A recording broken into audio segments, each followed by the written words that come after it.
Juror number 1. How do you find the defendant?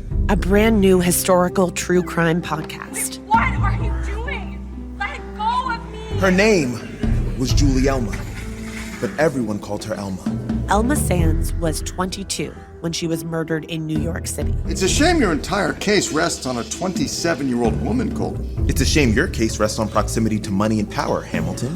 Her body was found discarded in the Manhattan Well on the 2nd of January, 1800. For the brutal beating and felonious murder of Julie Elma Sands, the prisoner Levi Weeks pleads not guilty.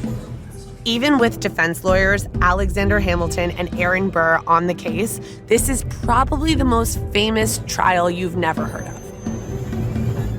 I'm Allison Flom, and this is Erased, the Murder of Elma Sands. Everybody liked her. She was a sweet, happy, virtuous girl until she met that man right there. Filling in the gaps from the court records, I've reconstructed the story with actors I love to share it with you. Can we make this simpler? I don't need anything simplified, Mr. Hamilton. Thank you.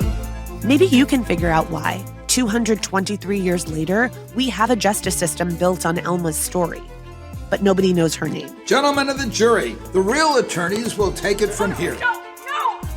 Is it possible, sir? We're standing by for your answer. When you lay suffering a sudden, violent, brutal death, Starring and executive produced by Allison Williams, I hope you'll think of me.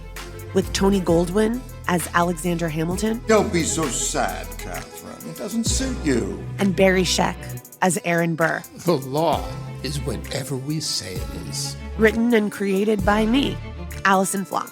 Elma was found dead. In the well? How did you know? From Lava for Good podcasts. Thank you for your service, gentlemen. Erased, the Murder of Elma Sands. On the iHeartRadio app, Apple Podcasts, or wherever you get your podcasts. And to hear every episode right now with no ads, subscribe to Lava for Good Plus on Apple Podcasts.